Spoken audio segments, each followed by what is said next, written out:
BC housing market ਦੇ slow ਹੋਣ ਦੇ ਜਿਹੜੇ ਸਾਈਨ ਨੇ ਹੁਣ ਕਲੀਅਰਲੀ ਜਿਹੜੇ ਨੇ ਉਹ ਦਿਖਣ ਲੱਗ ਪਏ ਨੇ, ਕਿਉਂਕਿ BC ਹਾਊਸਿੰਗ ਮਾਰਕੀਟ ਪਿਛਲੇ ਕਾਫੀ ਮਹੀਨਿਆਂ ਤੋਂ ਇੱਕ ਜਿਹੜੇ ਰਨ ਅਪ ਦੇ ਉੱਪਰ ਸੀਗੀ, ਪ੍ਰਾਈਸਿਸ ਐਵਰੀਡੇ ਵਧ ਰਹੇ ਸੀਗੇ।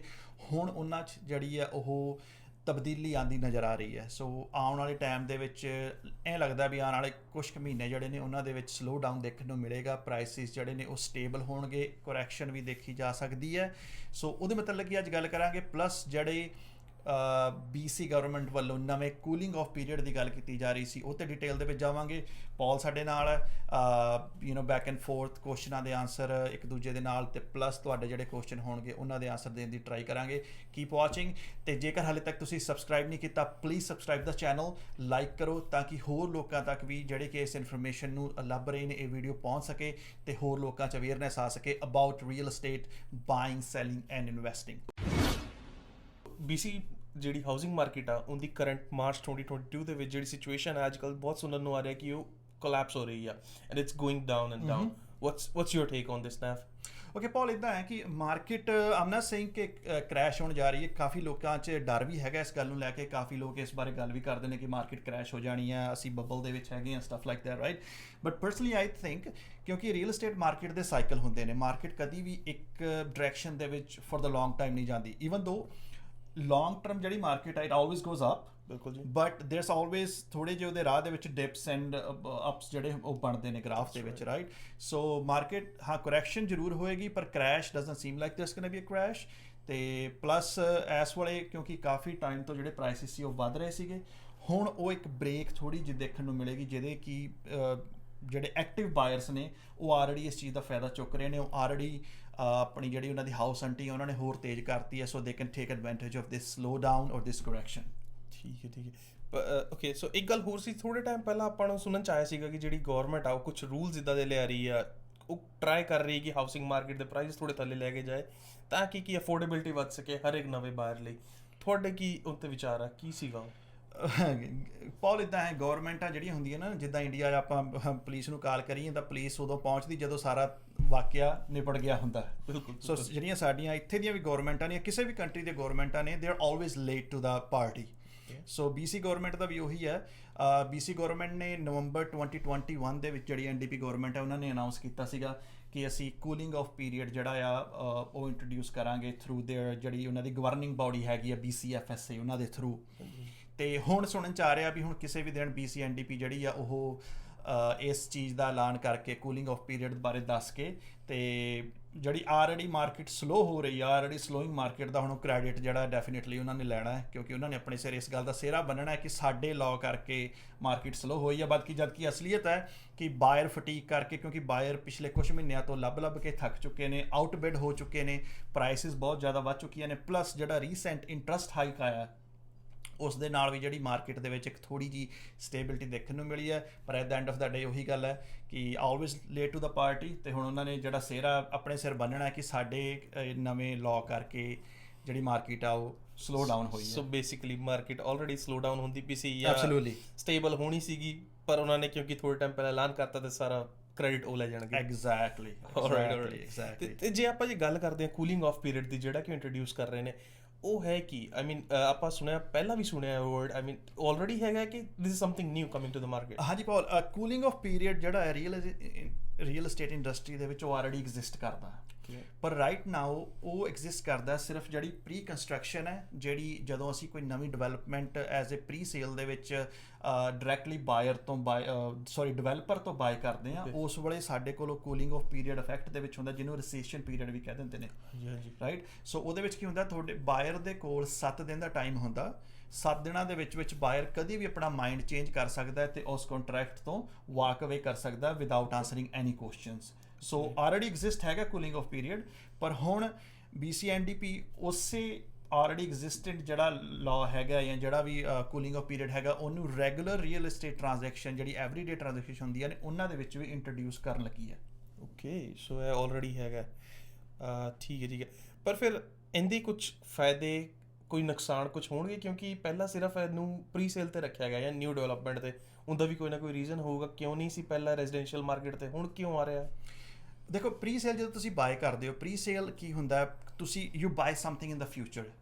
ਜਦੋਂ ਡਿਵੈਲਪਰ ਕੋਈ ਸੈਲ ਕਰਦਾ, basically it's just a piece of land, dirt ਹੁੰਦੀ ਹੈ, ਹਾਲੇ ਕੰਸਟਰਕਸ਼ਨ ਸ਼ੁਰੂ ਹੋਣੀ ਹੈ ਜਾਂ ਹਾਲੇ ਫਿਊਚਰ ਦੇ ਵਿੱਚ ਤੁਸੀਂ ਅੱਜ ਕੁਝ ਬਾਏ ਕਰ ਰਹੇ ਹੋ, ਉਹ ਜਾ ਕੇ 2 3 4 ਸਾਲਾਂ ਨੂੰ ਰੈਡੀ ਹੋਣਾ, ਰਾਈਟ। ਸੋ ਇਸ ਕਰਕੇ ਤੁਹਾਨੂੰ ਉਹ ਟਾਈਮ ਦਿੱਤਾ ਜਾਂਦਾ ਹੈ ਕਿ even though after signing the contract ਤੁਹਾਡੇ ਕੋਲ ਟਾਈਮ ਹੋਵੇ, just in case if you don't wanna wait that long, ਤੁਸੀਂ ਇੰਨਾ ਚਿਰ ਵੇਟ ਨਹੀਂ ਕਰਨਾ ਚਾਹੁੰਦੇ ਜਾਂ ਕੁਝ ਵੀ ਹੈਗਾ, ਤੁਹਾਡੇ ਕੋਲ 7 ਦਿਨ ਹੋਣ, ਤੁਸੀਂ ਆਪਣਾ ਮਾਈਂਡ ਚੇਂਜ ਕਰ ਸਕਦੇ ਹੋ and you can back off from that contract। ਪਰ ਜਦੋਂ ਅਸੀਂ ਆਲਰੇਡੀ ਬਿਲਟ ਕੰਸਟਰਕਸ਼ਨ, ਜਿਹੜੀ ਆਲਰੇਡੀ ਬਣੇ ਹੋਏ ਘਰਾਂ ਦੀ ਗੱਲ ਕਰਦੇ ਹਾਂ, so it's a different market. ਤੁਹਾਨੂੰ ਵੇਟ ਨਹੀਂ ਕਰਨੀ ਪੈਂਦੀ, ਤੁਸੀਂ ਅੱਜ ਘਰ ਲਿਆ, ਤੁਸੀਂ ਸਾਈਨ ਕਰਕੇ 2 ਮਹੀਨੇ ਨੂੰ 3 ਮਹੀਨੇ ਨੂੰ ਕਲੋਜ਼ਿੰਗ ਕਰਕੇ ਜਾਂ ਮੇਬੀ ਮਹੀਨੇ ਦੇ ਵਿੱਚ ਕਲੋਜ਼ਿੰਗ ਕਰਕੇ you can take possession and ਤੁਸੀਂ ਆਪਣੇ ਘਰ 'ਚ ਜਿਹੜਾ ਆ ਉਹ ਮੂਵ ਹੋ ਸਕਦੇ ਹੋ ਜਾਂ ਜੋ ਵੀ ਕਰਨਾ ਤੁਸੀਂ ਕਰ ਸਕਦੇ ਹੋ। ਓਕੇ, ਬਹੁਤ ਵਧੀਆ ਗੱਲ ਆ। ਬਟ ਪਰ ਫਿਰ ਤੁਹਾਨੂੰ ਲੱਗਦਾ ਕਿ ਇਹਦੇ ਕੋਈ ਨੁਕਸਾਨ ਹੋਣਗੇ ਜੇ ਆਪਾਂ ਬਣੇ ਹੋਏ ਘਰਾਂ 'ਤੇ ਕਰੀਏ ਇਹ ਗੱਲ? ਦੇਖੋ, ਗਵਰਨਮੈਂਟ ਦਾ ਜਿਹੜਾ ਮੇਨ ਮਕਸਦ ਹੈ ਕੂਲਿੰਗ ਆਫ ਪੀਰੀਅਡ ਨੂੰ ਰੈਗੂਲਰਲੀ ਜਿਹੜੀ ਐਵਰੀਡੇ ਟ੍ਰਾਂਜੈਕਸ਼ਨਸ ਦੇ ਵਿੱਚ ਇੰਟਰੋਡਿਊਸ ਕਰਨ ਦਾ, ਉਹਨਾਂ ਦਾ ਮਕਸਦ ਇਹ ਹੈ ਤਾਂ ਕਿ ਜਿਹੜੇ ਪ੍ਰਾਈਸਿਸ ਨੇ ਉਹਨਾਂ ਨੂੰ ਥੱਲੇ ਲਿਆਇਆ ਜਾ ਸਕੇ। ਬਿਲਕੁਲ ਜੀ, ਰਾਈਟ। ਪਰ ਪਾਲ ਦੇਖੋ ਕੀ ਹੋਊਗਾ ਜਦੋਂ ਬਾਇਰ ਦੇ ਕੋਲ ਚੋਇਸ ਹੋਗੀ ਕਿ ਕੰਟਰੈਕਟ ਸਾਈਨ ਕਰਨ ਤੋਂ ਬਾਅਦ ਵੀ ਤੁਹਾਡੇ ਕੋਲ 7 ਦਿਨ ਦਾ ਟਾਈਮ ਹੈ ਕਿ ਤੁਸੀਂ ਕਦੀ ਵੀ ਉਸ ਕੰਟਰੈਕਟ ਤੋਂ ਵਾਕ ਅਵੇ ਕਰ ਸਕਦੇ ਹੋ ਵਿਦਆਊਟ ਐਨੀ ਕੌਨਸੀਕੁਐਂਸਿਸ, ਰਾਈਟ। ਸੋ ਉਹਦੇ ਨਾਲ ਕੀ ਹੋਊਗਾ, ਬਾਇਰਸ ਦੀ ਜਿਹੜੀ ਸੀਰੀਅਸਨੈਸ ਹੈ ਚੀਜ਼ ਨੂੰ ਬਾਏ ਕਰਨ ਦੀ, ਉਹਦੇ ਵਿੱਚ ਸ਼ਾਇਦ ਫਰਕ ਪਊਗਾ, ਕਿਉਂਕਿ ਤੁਸੀਂ ਐਟ ਦ ਸੇਮ ਟਾਈਮ ਤੁਸੀਂ ਮਲਟੀਪਲ ਘਰਾਂ ਦੇ ਉੱਤੇ ਆਫਰ ਪਾ ਸਕਦੇ ਹੋ।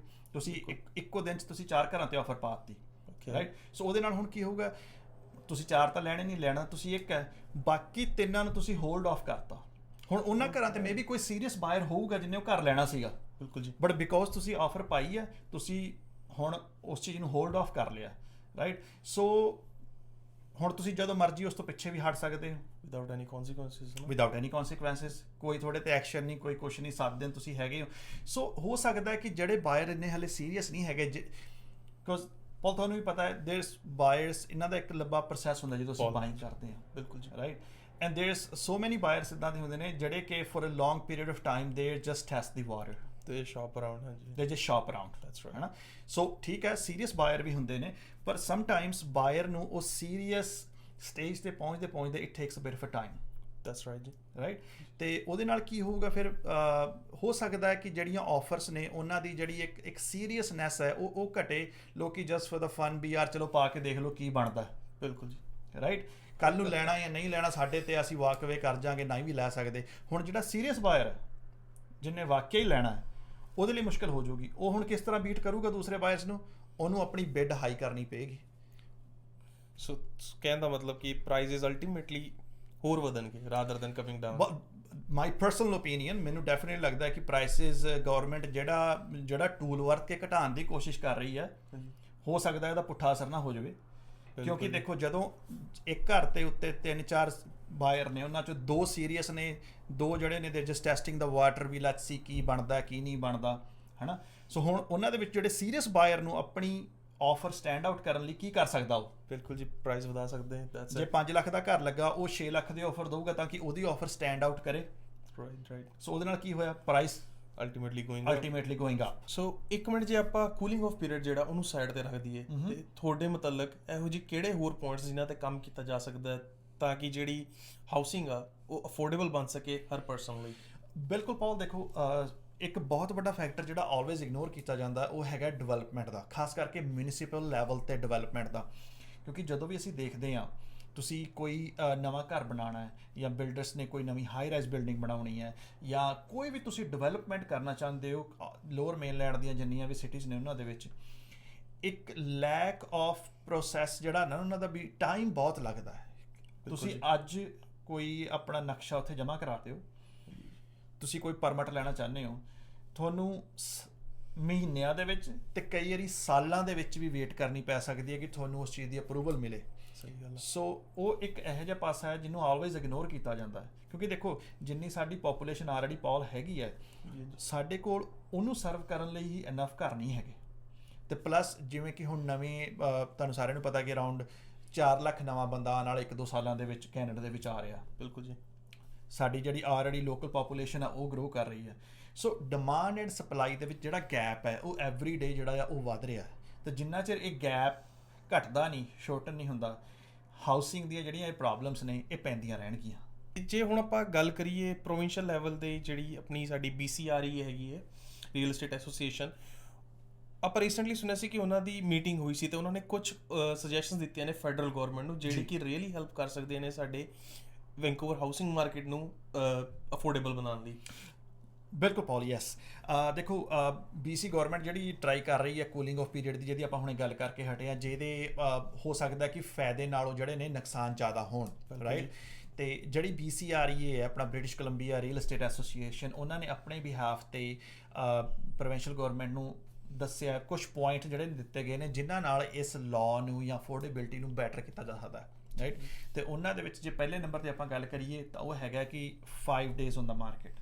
ਓਕੇ, ਉਹ ਇੱਦਾਂ ਵੀ ਪੌਲ, ਜਿੱਦਾਂ ਹੁਣ ਤੁਸੀਂ ਦੇਖਿਆ, ਜਿਵੇਂ ਉਹਨਾਂ ਦਾ ਇਹ ਹੈ ਵੀ ਜਿਹੜੀ ਪ੍ਰੋਪਰਟੀ ਮਾਰਕੀਟ 'ਤੇ ਆਉਂਦੀ ਹੈ ਉਹ ਐਟਲੀਸਟ 5 ਦਿਨ ਜਿਹੜੀ ਆ ਉਹ ਮਾਰਕੀਟ 'ਤੇ ਰਵੇ ਬਿਫੋਰ ਅਸੈਪਟਿੰਗ ਐਨੀ ਆਫਰਸ।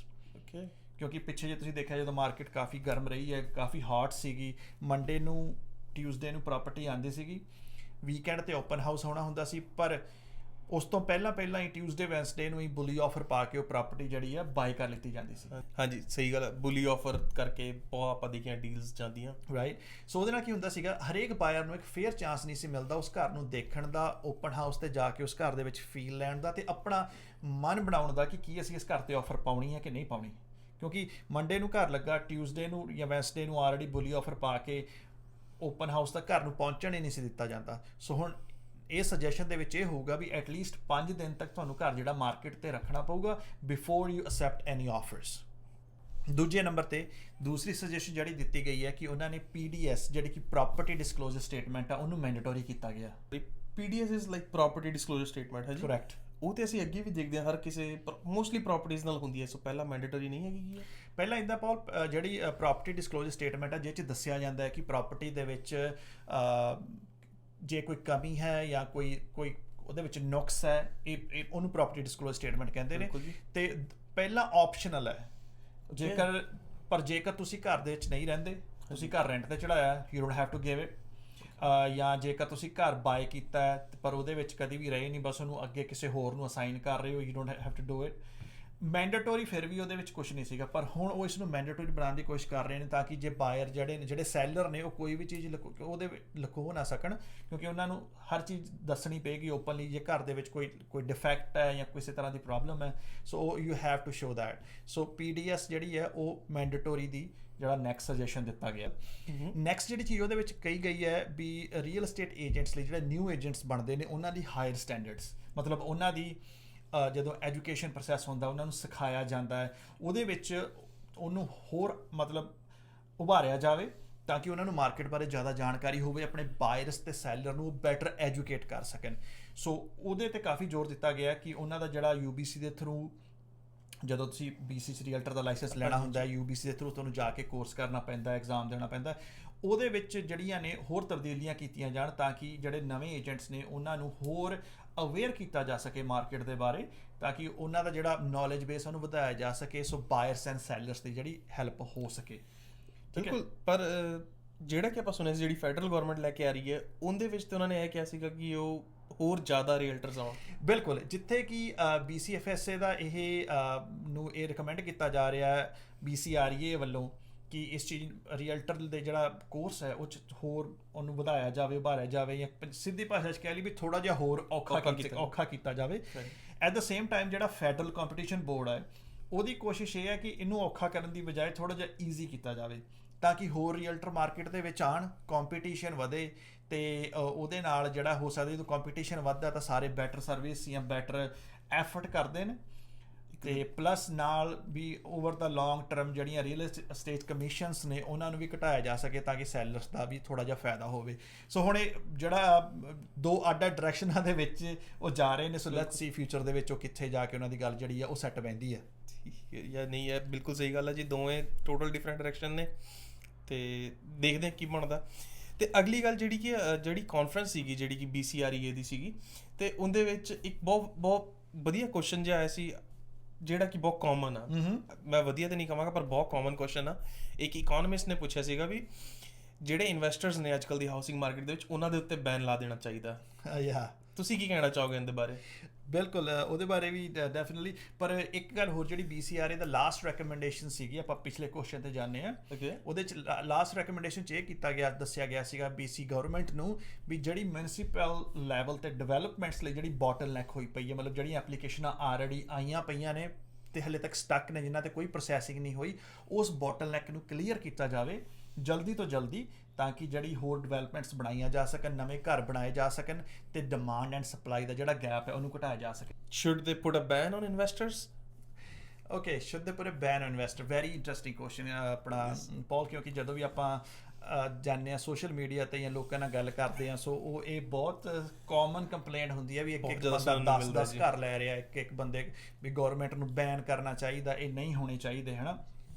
ਓਕੇ, ਸੋ ਮੇਰਾ ਆਨਸਰ ਇਸ ਚੀਜ਼ ਨੂੰ ਇਹ ਰਹਿੰਦਾ ਹੈ ਪੌਲ, ਜੇ ਤੁਸੀਂ ਇੱਕ ਸੈਲਰ ਹੋ, ਤੁਸੀਂ ਆਪਣਾ ਘਰ ਵੇਚਣਾ, ਹਾਂਜੀ, ਹੁਣ ਤੁਸੀਂ ਉਹ ਚਾਹੇ ਕਿਸੇ ਬਾਇਰ ਨੂੰ ਵੇਚੋ ਜਿੰਨੇ ਉਸ ਘਰ ਦੇ ਵਿੱਚ ਰਹਿਣਾ, ਜਾਂ ਕਿਸੇ ਇਨਵੈਸਟਰ ਨੂੰ ਵੇਚੋ ਜਿੰਨੇ ਲੈ ਕੇ ਉਹ ਰੈਂਟ ਤੇ ਚਾੜਨਾ, ਪਰ it's the same one house. Okay, inventory ਤਾਂ ਉਹੀ ਹੈ, ਹਾਂਜੀ, ਉਹ ਚਾਹੇ ਤੁਸੀਂ ਬਾਇਰ ਨੂੰ ਵੇਚੋ, ਚਾਹੇ ਤੁਸੀਂ ਉਹ ਇਨਵੈਸਟਰ ਨੂੰ ਵੇਚੋ।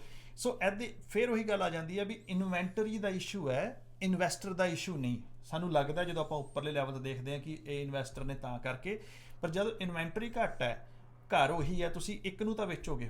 ਹੁਣ ਤੁਸੀਂ ਗੱਲ ਕਰਦੇ ਆ ਵੀ ਤੁਸੀਂ ਉਹਨੂੰ ਇਨਵੈਸਟਰ ਨੂੰ ਨਾ ਵੇਚੋ, ਕਿਸੇ ਇਹੋ ਜਿਹੇ ਨੂੰ ਵੇਚੋ ਜਿਹਨੇ ਆਪ ਓਕੂਪਾਈ ਕਰਨਾ, ਉਸ ਘਰ ਦੇ ਵਿੱਚ ਰਹਿਣਾ, ਰਾਈਟ। ਹੁਣ ਕੀ ਹੋਊਗਾ ਜੇ ਇਨਵੈਸਟਰ ਬੈਨ ਕਰ ਦਿੱਤੇ ਜਾਣ ਕੰਪਲੀਟਲੀ?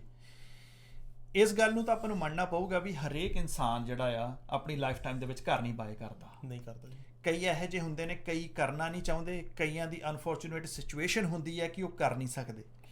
ਹੁਣ ਜੇ ਇਨਵੈਸਟਰਸ ਕੰਪਲੀਟਲੀ ਬੈਨ ਕਰ ਦਿੱਤੇ ਜਾਣ ਤੇ ਜਿਹੜੇ ਉਹ ਤਬਕਾ ਹੈ ਜਿਨ੍ਹਾਂ ਨੇ ਰੈਂਟਲ ਤੇ ਰਹਿਣਾ, ਜਿਹੜਾ ਕਿ ਇੱਕ ਕਾਫੀ ਵੱਡੀ ਗਿਣਤੀ ਹੈ, ਬਿਲਕੁਲ, ਰੈਂਟਰਸ ਇੱਕ ਬਹੁਤ ਵੱਡੀ ਇਹਨਾਂ ਦੀ ਗਿਣਤੀ, ਜਿਹੜੇ ਰੈਂਟਰਸ ਨੇ ਜਿਹੜੇ ਕਿ ਲੈਣਾ ਪਸੰਦ ਵੀ ਨਹੀਂ ਕਰਦੇ, ਲੈਣਾ ਪਸੰਦ ਵੀ ਨਹੀਂ ਕਰਦੇ, ਫਿਰ ਉਹ ਰੈਂਟਲ ਮਾਰਕੀਟ ਦੇ ਵਿੱਚ ਇੱਕ ਹਫੜਾ ਦਫੜੀ ਮੱਚੇਗੀ ਉਸ ਵੇਲੇ, ਕਿਉਂਕਿ ਜਿੰਨੇ ਕੁ ਰੈਂਟਲ ਆਲਰੇਡੀ ਐਗਜ਼ਿਸਟਡ ਹੈਗੇ ਨੇ ਉਹਨਾਂ ਦੇ ਪ੍ਰਾਈਸਿਸ ਰਾਈਜ਼ ਹੋਣਗੇ, ਫਿਰ ਮਾਰਕੀਟ ਉਸ ਪਾਸੇ ਨੂੰ ਹਿੱਲੇਗੀ, ਰਾਈਟ। ਸੋ ਕਿਸੇ ਨੂੰ ਬੈਨ ਕਰਨਾ ਜਾਂ ਕਿਸੇ ਨੂੰ ਨਾ ਬੈਨ ਕਰਨਾ ਅਸਲ ਪ੍ਰੋਬਲਮ ਦੀ ਜੜ ਨਹੀਂ, ਅਸਲ ਪ੍ਰੋਬਲਮ ਕਿਤੇ ਨਾ ਕਿਤੇ ਜਾ ਕੇ ਫਿਰ ਇਨਵੈਂਟਰੀ ਤੇ ਆਉਂਦੀ ਹੈ ਪੌਲ। ਬਿਲਕੁਲ ਜੀ, ਤੁਸੀਂ ਐਗਰੀ ਕਰਦੇ ਹੋ ਇਸ ਗੱਲ ਨਾਲ? ਟੋਟਲੀ ਜੀ, 100% ਐਗਰੀ ਕਰਦੇ ਹਾਂ ਜੀ। ਹੁਣ ਜਿੰਨਾ ਚਿਰ ਜੇ 100 ਬਾਇਰ ਹੈ ਮਾਰਕੀਟ ਦੇ ਵਿੱਚ ਤੇ ਉਹਦੇ ਲਈ ਘੱਟੋ ਘੱਟ 95 90 95 100 ਘਰ ਨਹੀਂ ਅਵੇਲੇਬਲ ਹੈਗਾ, ਉਹ ਫ੍ਰਿਕਸ਼ਨ ਆਲਵੇਜ਼ ਬਣੀ ਰਹਿਣੀ ਹੈ। ਬਿਲਕੁਲ, ਉਹਨੂੰ ਇੱਕ ਦੂਜੇ ਨਾਲ ਲੜਨਾ ਪੈਣਾ ਹੈ ਘਰ ਲੈਣ ਲਈ, ਐਗਜ਼ੈਕਟਲੀ ਸਿਚੁਏਸ਼ਨ ਬਣਨੀ ਹੈ। ਉਦੋਂ ਤੱਕ ਬਿਡਿੰਗ ਵਾਰਸ, ਉਦੋਂ ਤੱਕ ਇੱਕ ਦੂਜੇ ਤੋਂ ਵੱਧ ਚੜ੍ਹ ਕੇ ਜਿਹੜੀਆਂ ਆਫਰਾਂ ਪਾਉਣੀਆਂ, ਇਹ ਪ੍ਰੋਬਲਮ ਜਿਹੜੀ ਹੈ ਇਹ ਮਾਰਕੀਟ ਦੇ ਵਿੱਚ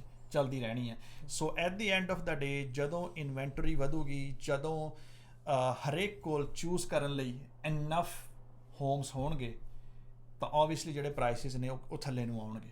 ਓਕੇ, ਸੋ ਜੇ ਹੁਣ ਆਪਾਂ ਗੱਲ ਕਰੀਏ ਫਾਈਨਲਾਈਜ਼ਲੀ ਐਟ ਦਾ ਐਂਡ, ਵੀ ਜਿਹੜਾ ਕੂਲਿੰਗ ਆਫ ਪੀਰੀਅਡ ਆ, ਜੇ ਇਹ ਇਫੈਕਟ ਦੇ ਵਿੱਚ ਆਉਂਦਾ ਹੈ ਵੀ ਸਿਰਫ ਗਵਰਨਮੈਂਟ ਦੀ ਵਾਹ ਕਰਾਉਣ ਤੋਂ ਇਲਾਵਾ ਹੋਰ ਇਹਦੇ ਕੀ ਫਾਇਦੇ ਨੇ ਤੁਹਾਡੇ ਅਕੋਰਡਿੰਗ? ਪੌਲ, ਮੈਨੂੰ ਲੱਗਦਾ ਨਹੀਂ ਇਹਦੇ ਬਹੁਤੇ ਕੋਈ ਫਾਇਦੇ ਹੈਗੇ ਨੇ। ਹਾਂ, ਜਿਹੜਾ ਵਾਹ ਵਾਲਾ ਕੰਮ ਹੈ ਉਹ ਜ਼ਰੂਰ ਹੋ ਜਾਏਗਾ, ਗਵਰਨਮੈਂਟ ਅਗਲੀਆਂ ਵੋਟਾਂ 'ਚ ਕਹਿਣ ਜੋਗੀ ਬਣ ਜਾਏਗੀ ਅਸੀਂ ਕੁਛ ਨਾ ਕੁਛ ਕੀਤਾ ਸੀਗਾ, ਬਿਲਕੁਲ ਹੈ ਨਾ। ਉਹਨਾਂ ਦਾ ਨੈਕਸਟ ਵੋਟਾਂ ਦੇ ਵਿੱਚ ਤੁਹਾਨੂੰ ਭਰਮਾਉਣ ਲਈ ਉਹ ਡਾਇਲੌਗ ਜਾਂ ਇੱਕ ਉਹਨਾਂ ਨੂੰ ਇੱਕ ਆਪਣਾ ਫਤਵਾ ਜ਼ਰੂਰ ਮਿਲ ਜਾਏਗਾ ਵੀ ਦੇਖੋ ਅਸੀਂ ਨਵਾਂ ਲਾਅ ਲੈ ਕੇ ਆਏ ਸੀ ਜਿਹਦੇ ਕਰਕੇ ਜਿਹੜੇ ਰੀਅਲ ਐਸਟੇਟ ਪ੍ਰਾਈਸਿਸ ਉਹ ਡਾਊਨ ਹੋਏ ਨੇ, ਜਦਕਿ ਫੇਰ ਉਹੀ ਗੱਲ ਹੈ, ਆਲਰੇਡੀ ਮਾਰਕੀਟ ਸਲੋ ਡਾਊਨ ਹੋਣੀ ਸ਼ੁਰੂ ਹੋ ਚੁੱਕੀ ਹੈ। ਇੱਕ ਕਰੈਕਸ਼ਨ ਜਿਹੜੀ ਆ ਉਹ ਆਲਰੇਡੀ ਸਟਾਰਟ ਹੋ ਚੁੱਕੀ ਹੈ। Correction Paul, I'm saying correction, not a crash, ਕਿਉਂਕਿ ਬਹੁਤੇ ਸਾਡੇ ਨੇ ਜਿਹੜੇ ਉਹ ਕਰੈਕਸ਼ਨ ਤੇ ਕ੍ਰੈਸ਼ ਨੂੰ ਇਕੱਠਾ ਕਰ ਦਿੰਦੇ ਨੇ। ਕਰੈਕਸ਼ਨ ਤੇ ਕ੍ਰੈਸ਼ ਦੇ ਵਿੱਚ ਫਰਕ ਹੁੰਦਾ। ਰੀਅਲ ਐਸਟੇਟ ਮਾਰਕੀਟ ਦੇ ਵਿੱਚ ਕਰੈਕਸ਼ਨਾਂ ਟਾਈਮ ਟੂ ਟਾਈਮ ਹੁੰਦੀਆਂ ਰਹਿੰਦੀਆਂ ਨੇ। ਬਿਲਕੁਲ ਜੀ, ਉਹੀ ਗੱਲ ਆ, ਕਿਉਂਕਿ ਅਜੇ ਵੀ ਆਪਾਂ ਜੇ ਗੱਲ ਕਰੀਏ ਤੇ ਜਿਹੜੇ ਆਮ ਲੋਕ ਨੇ ਜਿਹੜੇ ਇਸ ਟਾਈਮ ਥੋੜੇ ਸਟਰਗਲ ਕਰ ਰਹੇ ਨੇ, ਉਹ ਕਹਿੰਦੇ ਨੇ ਵੀ ਜੋ ਕਰੈਕਸ਼ਨ ਆਈ ਹੈ ਤੇ ਅੱਗੇ ਮਤਲਬ ਫਾਲ ਹੀ ਆਉਣਾ। ਸੋ ਆਪਾਂ ਉਹੀ ਗੱਲ ਕਰਦੇ ਤਾਂ ਹੀ ਕਰੈਕਸ਼ਨ ਤੋਂ ਬਾਅਦ ਅਪ ਵੀ ਜਾ ਸਕਦੀ ਮਾਰਕੀਟ, ਕੁਝ ਨਹੀਂ ਕਹਿ ਸਕਦੇ। ਐਗਜ਼ੈਕਟਲੀ, ਦੇਖੋ ਮਾਰਕੀਟ ਨੂੰ ਕੋਈ ਨਹੀਂ ਪ੍ਰੈਡਿਕਟ ਕਰ ਸਕਦਾ ਪੌਲ। ਡਜ਼ਨਟ ਮੈਟਰ ਤੁਹਾਨੂੰ ਇੰਡਸਟਰੀ ਦੇ ਵਿੱਚ 40 ਸਾਲ ਹੋ ਗਏ ਨੇ, ਡਜ਼ਨਟ ਮੈਟਰ ਤੁਹਾਨੂੰ 4 ਸਾਲ ਹੋਏ ਨੇ ਜਾਂ 4 ਮਹੀਨੇ ਹੋਏ ਨੇ। ਰੀਅਲ ਐਸਟੇਟ ਮਾਰਕੀਟ ਨੇ ਫਿਊਚਰ ਦੇ ਵਿੱਚ ਕਿੱਧਰ ਨੂੰ ਜਾਣਾ ਕੋਈ ਨਹੀਂ ਦੱਸ ਸਕਦਾ। ਇਹ ਸਿਰਫ ਅਜ਼ੰਪਸ਼ਨਸ ਹੁੰਦੀਆਂ ਨੇ, ਪਾਸਟ ਨੂੰ ਦੇਖ ਕੇ ਫਿਊਚਰ ਦਾ ਥੋੜ੍ਹਾ ਜਿਹਾ ਅੰਦਾਜ਼ਾ ਲਾਇਆ ਜਾ ਸਕਦਾ, ਪਰ 100% ਕਰੈਕਟ ਪ੍ਰੈਡਿਕਸ਼ਨ ਜਿਹੜੀ ਹੈ ਉਹ ਕੋਈ ਨਹੀਂ ਕਰ ਸਕਦਾ। ਸੋ ਇਸ ਵੇਲੇ ਵੀ ਜੋ ਦੇਖਣ ਨੂੰ ਲੱਗ ਰਿਹਾ ਵੀ ਹਾਂ ਕਰੈਕਸ਼ਨ ਜ਼ਰੂਰ ਹੋ ਰਹੀ ਹੈ, ਪ੍ਰਾਈਸਿਸ ਥੋੜ੍ਹੇ ਬਹੁਤੇ ਥੱਲੇ ਜਾਣਗੇ, ਹਲਕੀ ਫੁਲਕੀ ਕਰੈਕਸ਼ਨ ਹੋਊਗੀ, ਮਾਰਕੀਟ ਥੋੜ੍ਹੇ ਚਿਰ ਲਈ ਜਿਹੜੀ ਭੱਜ ਕੇ ਹੱਫ ਚੁੱਕੀ ਹੈ ਹੁਣ ਸਾਲ ਹੋਊਗੀ, ਐਂਡ ਆਫਟਰ ਦੈਟ ਪ੍ਰਾਈਸਿਸ ਜਿਹੜੇ ਨੇ ਉਹ ਦੁਬਾਰਾ ਰਾਈਜ਼ ਕਰਨੇ ਸ਼ੁਰੂ ਕਰਨਗੇ। ਸੋ ਇਸ ਵੇਲੇ ਜਿਹੜੇ ਸੈਵੀ ਬਾਇਰਸ ਨੇ ਪੌਲ ਮਾਰਕੀਟ ਦੇ ਵਿੱਚ ਆਲਰੇਡੀ ਦੇ ਆਰ ਲੁਕਿੰਗ ਕਿਉਂਕਿ ਉਹਨਾਂ ਨੂੰ ਪਤਾ ਕਿ ਅਗਲੇ 2-3 ਮਹੀਨਿਆਂ ਦੇ ਵਿੱਚ ਉਹਨਾਂ ਨੂੰ ਕਾਫੀ ਵਧੀਆ ਡੀਲਸ ਜਿਹੜੀਆਂ ਨੇ ਉਹ ਮਿਲ ਮਿਲ ਸਕਦੀਆਂ। ਸਕਦੀਆਂ ਨੇ, ਉਹਨਾਂ ਨੂੰ ਜਿਹੜਾ ਉਹ ਬਿਡਿੰਗ ਵਾਰ ਤੋਂ ਛੁਟਕਾਰਾ ਸ਼ੋਰਟ ਟਰਮ ਆਫ ਪੀਰੀਅਡ ਉਹ ਮਿਲ ਸਕਦਾ, ਤੇ ਉਹ ਆਲਰੇਡੀ ਦੇ ਆਰ ਲੁਕਿੰਗ, ਦੇ already putting offers, they are buying homes. So ਜੇਕਰ ਤੁਸੀਂ ਵੀ ਦੇਖ ਰਹੇ ਹੋ ਰੀਸੈਂਟ ਟਾਈਮ ਦੇ ਵਿੱਚ ਤੁਹਾਡੀ ਗੱਲ ਨਹੀਂ ਬਣੀ ਤਾਂ ਹੁਣ it's a good time। ਇਸ ਵੇਲੇ ਅਸੀਂ ਮਾਰਚ 2022 ਦੇ ਵਿੱਚ ਆ, ਤੇ ਆਉਣ ਵਾਲੇ 2-3 ਮਹੀਨੇ ਜਿਹੜੇ ਨੇ ਉਹ ਕਾਫੀ ਤੁਹਾਡੇ ਲਈ ਫਾਇਦੇਮੰਦ ਜਿਹੜੇ ਨੇ ਉਹ ਸਾਬਤ ਹੋ ਸਕਦੇ ਨੇ। ਬਿਲਕੁਲ, ਕਿਉਂਕਿ ਜਿਹੜੀ ਬਿਡਿੰਗ ਵਾਰ ਸੀ, ਕਈ ਜਿਹੜੇ ਚਾਹੁੰਦੇ ਸੀ ਲੈਣਾ, ਬਹੁਤ ਟਰਾਈ ਵੀ ਕਰਦੇ ਸੀ, ਉਹ ਆਊਟ ਬਿਡ ਹੋਈ ਜਾ ਰਹੀ ਸੀ ਕਿਤੇ ਨਾ ਕਿਤੇ ਉਹ ਦੂਜੇ ਬਾਇਰਸ ਕੋਲੋਂ, ਕਿਉਂਕਿ ਹਰ ਕਿਸੇ ਨੂੰ ਵੱਧ ਚੜ੍ਹ ਕੇ ਦੇਣਾ ਪੈ ਰਿਹਾ ਸੀ। ਪਰ ਅੱਜ ਕੱਲ੍ਹ ਦੀ ਮਾਰਕੀਟ ਵਿੱਚ we can go at the normal price ਜੋ ਲੱਗ ਰਿਹਾ, and it's gonna be good. ਬਿਲਕੁਲ। ਨਾਲੇ ਪੌਲ ਹੋਰ ਚੀਜ਼, ਹੁਣ ਰੀਸੈਂਟ ਪਿਛਲੇ 1-2 ਵੀਕਾਂ ਦੇ ਵਿੱਚ ਜਿਹੜੀਆਂ ਆਫਰਸ ਨੇ ਉਹ ਕੰਡੀਸ਼ਨਸ ਦੇ ਨਾਲ, ਸਬਜੈਕਟਸ ਦੇ ਨਾਲ ਵਾਪਸ ਆ ਰਹੀਆਂ ਨੇ।